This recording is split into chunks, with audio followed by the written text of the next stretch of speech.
जय श्री कृष्ण, जय श्री कृष्ण, जय श्री कृष्ण। आप सभी को मेरा प्रणाम और सभी को जय श्री कृष्ण। वैशाख मास महात्म का 9वां अध्याय है। सच्चिदानंद रूपाय विश्वोत्पत्त्यादि हेतवे तापत्रय विनाशाय श्री कृष्णाय वयम नमः। इतनी सुनकर के मिथिलेश ने पूछा कि हे ब्राह्मण, इक्ष्वाकु वंश के राजा ने जल और अन्न का दान नहीं किया, इसी से वे चातक और छिपकली की तथा साधु महात्माओं की सेवा न करने से गिद्ध योनि में आया, परंतु आपने बतलाया कि वह 7 जन्म तक कुत्ते की योनि में आया। सो इसका कारण मेरी समझ में नहीं आया। उसने संत महात्माओं को कष्ट नहीं दिया, ना ही वह कृपण था। उसने केवल संत महात्माओं की सेवा नहीं की, सो उसको फल नहीं मिला। उसने किसी को कष्ट भी नहीं दिया, सो बिना कारण ही उसको कुत्ते की योनि क्यों मिली, इसका मुझको संशय है। कृपा करके आप मेरी इस शंका का समाधान कीजिए। तो राजा के ऐसे प्रश्न को सुनकर के महायशस्वी श्रुति देव ने प्रश्न का उत्तर दिया। तुमको धन्य है जो है कि राजन, तुमने ऐसा धार्मिक प्रश्न किया, सो मैं अब इसका समाधान करता हूँ। यही वार्ता शिव जी ने कैलाश पर्वत पर श्री पार्वती जी से कही थी। सब लोकों की रचना कर उनकी परलोक और लोक 2 प्रकार की स्थिति बनाई और उनकी स्थिति के निमित्त 3 भेद बनाए, जल सेवा, अन्न सेवा और औषधि सेवा। ये तीनों इस लोक की स्थिति के हेतु हैं और तथा है साधु सेवा, विष्णु पूजा और धर्म।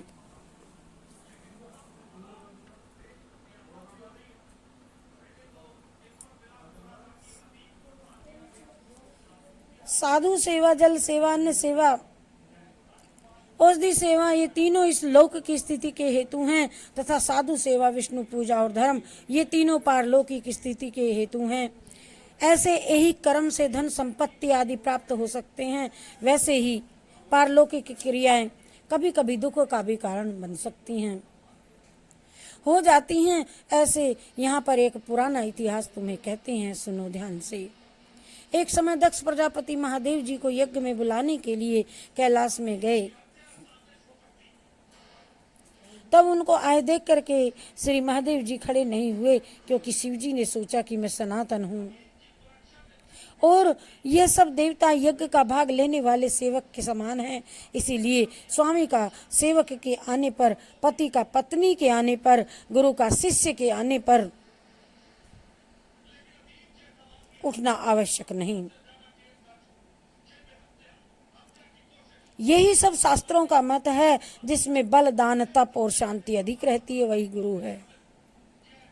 जो स्वामी स्वयं अपने सेवकों के लिए उठते हैं, उनकी आयु, धन और यश तत्काल नष्ट हो जाते हैं। इसीलिए यह मेरा प्रिय ससुर है, ऐसा विचार कर दक्ष प्रजापति की भलाई के लिए ही उठे नहीं। और यह देख करके दक्ष प्रजापति को अत्यंत क्रोध आ गया और उनके सामने ही उनकी निंदा करने लगा। देखो देखो देखो, इस दरिद्री को बड़ा अहंकार हो गया है। इसका धन केवल एवं इसका बैल बूढ़ा, जिस पर केवल चर्म रह गया, कपाल की हड्डी धारण करता है, पाखंडी, अहंकारी, महा अपवित्र, किसी का शुभ कार्य न करने वाला, दरिद्रता के मारे शीत से दुखित हाथी, चर्म को ओढ़ने वाला, शमशान जिसका घर है, सर्पों का आभूषण है, न इसमें धीरज न ज्ञान, भस्मासुर के डर के मारे दूर भाग गया, भूत प्रेत आदि का संग, इसके कुल का ना कुछ पता नहीं। दुरात्मा नारद ने बताई इनकी बड़ाई की, जिससे मेरी अपनी कन्या सती का विवाह मैंने इनके साथ कर दिया। इसको अपने घर में सुख के से निवास करावें, ऐसा भी नहीं हो सकता जो मैं इन्हें घर जमाई रखूं। जैसे कुमार का घड़ा चांडाल के घर में पहुंचने से किसी काम का नहीं रह जाता, वैसे ही मेरी कन्या मुझसे कोई प्रयोजन नहीं। अब मुझे अपनी कन्या से कोई प्रयोजन नहीं। इस प्रकार दक्ष प्रजापति शंकर सती को यज्ञ का निमंत्रण न दे करके और कुवाक्य कह करके चला गया और यज्ञ स्थान में ऋत्विक और मुनियों के साथ लेकर के विधि पूर्वक यज्ञ करने लगा। इस यज्ञ में ब्रह्मा विष्णु नहीं आए, परंतु सिद्ध चारण गंधर्व यक्ष राक्षस किन्नर सब देवता यज्ञ में आए। सती को ये लालसा उत्पन्न हुई कि किसी प्रकार यज्ञ का उत्सव मैं भी देखूं और अपने संबंधियों से जाकर के मैं भी मिलूं। महादेव जी के रोकने पर भी वह न मानी और जाने का निश्चय कर लिया। शिव जी ने कहा कि हे भद्रे, दक्ष सहीदेव सभा में बैठकर मेरी निंदा करता है, वह तुमसे सहन न हो सकेगी और तुम अवश्य अपना शरीर त्याग दोगी। अतः तुम अपने पिता के घर मत जाओ, इसमें कल्याण नहीं है। इस प्रकार समझाने पर भी सती न मानी और चुपचाप चल दी। तब पीछे जाकर नंदी ने उनको अपनी पीठ पर बिठा लिया और कितने ही भूत प्रेत आदि उनके संग हो लिए।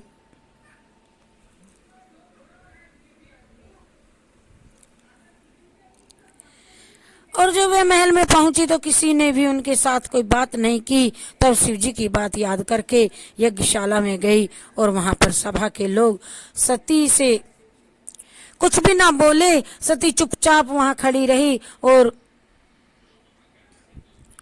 रुद्र की आहुति तक पिता की चेष्टा देखती रही। जब दक्ष ने रुद्र की आहुति नहीं दी तो सती ने क्रोधयुक्त होकर के कहा कि जो बड़ों का अपमान करते हैं उनका कल्याण नहीं होता। तुमने सारे जगत के रचयिता अविनाशी रुद्र को आहुति नहीं दी। यहाँ जितने ऋषि मुनि महात्मा एकत्रित हुए हैं, इन्होंने भी तुमको सद्बुद्धि नहीं दी, सुबुद्धि नहीं दी। ऐसा प्रतीत होता है कि विधाता तुम्हारे साथ इनके भी प्रतिकूल हैं। और जब सती यह वचन कह ही रही थी तो पूषा देवता मुंह फाड़ करके हंसने लगे और कर्महीन शुक्राचार्य दाढ़ी और मूछ फड़काने लगा, दक्ष निंदा करने लगा। तब सारी बातें देख करके सती को अत्यंत क्रोध आ गया और वह पति की निंदा सुनकर के प्रायश्चित के रूप में सबके देखते देखते हवन कुंड में कूद पड़ी। सती के गिरते ही हाहाकार मच गया। शिव के गण भाग करके शिव जी के पास आए और सारी कथा सुनाई। महादेव ने कालांतक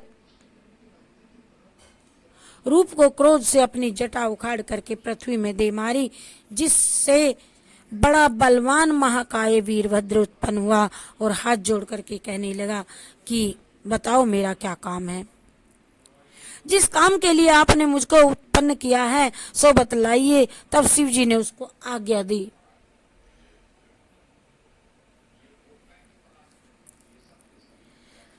और आज्ञा दी तो कि मेरे निंदक दक्ष का नाश कर दो।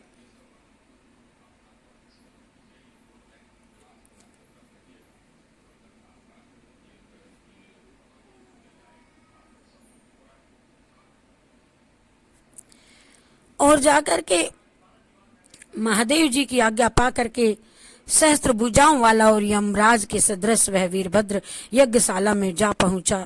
तब शिव जी ने उनको आज्ञा दी कि मेरे निंदक दक्ष का नाश कर दो, जिसके कारण सती को शरीर त्यागना पड़ा है। पूषा दांत निकाल करके हंसा था, इसीलिए उसके दांत उखाड़ दिए। भृगु की दाढ़ी मूछ उखाड़ ली। जिसने जो अंग फड़काया था वीरभद्र ने उसका वही अंग उखाड़ करके फेंक दिया। दक्ष का सिर काटने लगा, किंतु शुक्राचार्य मंत्र बल से उनकी रक्षा कर रहे थे, इसलिए नहीं काट सका। तब रुद्र ने स्वयं उनका सिर काट डाला। इस प्रकार यज्ञ में आए हुए सबका संहार कर वे कैलाश को गए। कैलाश को लौटे, जो मरने से बचे थे वे सब भाग करके ब्रह्मा जी की शरण में गए।